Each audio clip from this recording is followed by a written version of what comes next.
We found a place where time actually stands still. We're in the real life Mayberry, and this campground is the ultimate home base for exploring it. But we almost skipped this stop entirely.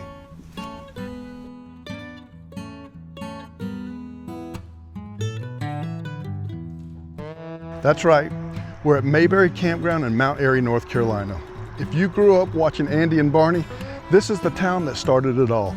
Today, we're giving you the full Ramblin' Reflections walkthrough, the sights, the cost, and whether it's actually worth a detour on your next East Coast route.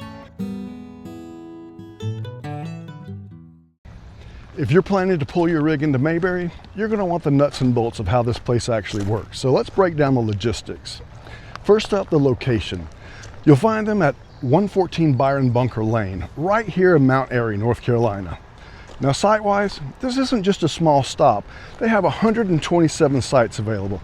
All these sites are full hookups, so you've got water, sewer, and your choice of 30 or 50 amp electric, Wi-Fi, and cable hookups in half the park. We're in site 34. It's a gravel pull-through site, and it was very level. It's a great size for our setup. And check out this view of the pond we get to wake up to. Now for the big question, the cost.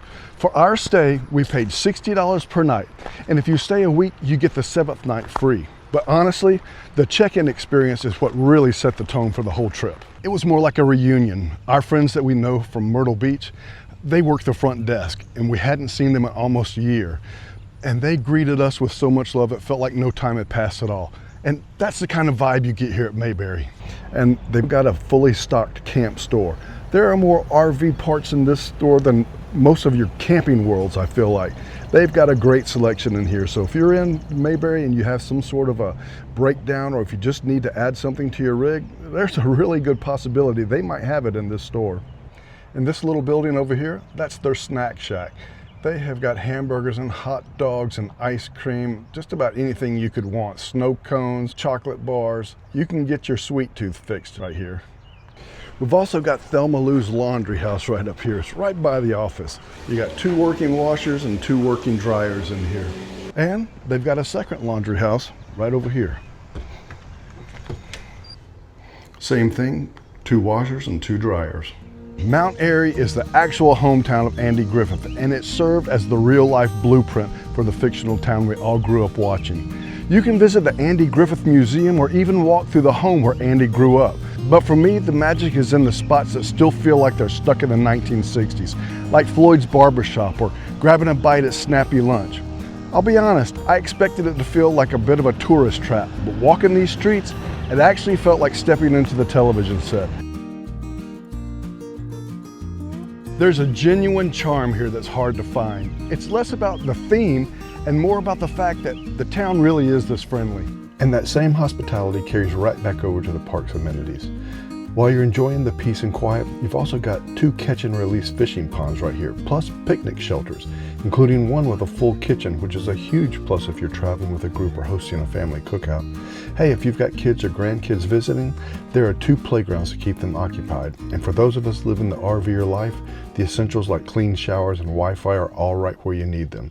So let's get into who this stay is actually for. If you're in a big rig, you'll find Mayberry very easy to navigate thanks to those wide roads. It's also a fantastic spot for remote workers. Even though you're close to the highway, the noise levels stayed manageable.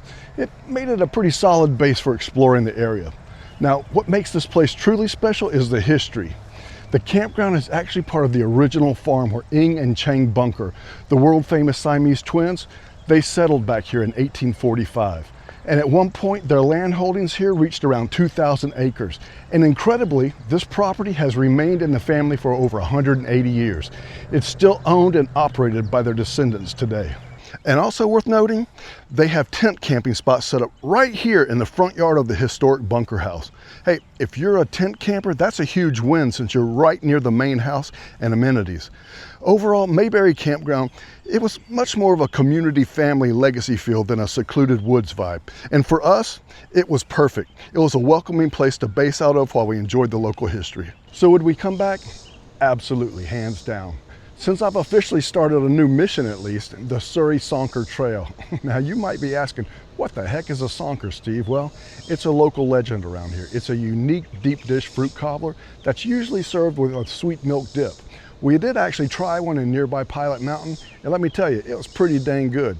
And now I won't be satisfied until I've completed the whole trail and tried every single pie on the list. Hey, if you're traveling through Blue Ridge or just want to see what the real Mayberry is for yourself, put this on your list. Between the historic downtown and the local treats, it's worth every mile. Well guys, that's going to wrap up this week's video. I hope you enjoyed it. Hopefully it inspires some of you to come check out Mayberry for yourself. It's a beautiful place to kick back, so I'm going to do just that. I'm going to go inside and take a coffee break. I'll see you next week. As we enjoy the peace and beauty of places like Mayberry, we want to take this moment and salute our troops and their families for the sacrifices they make to keep us free.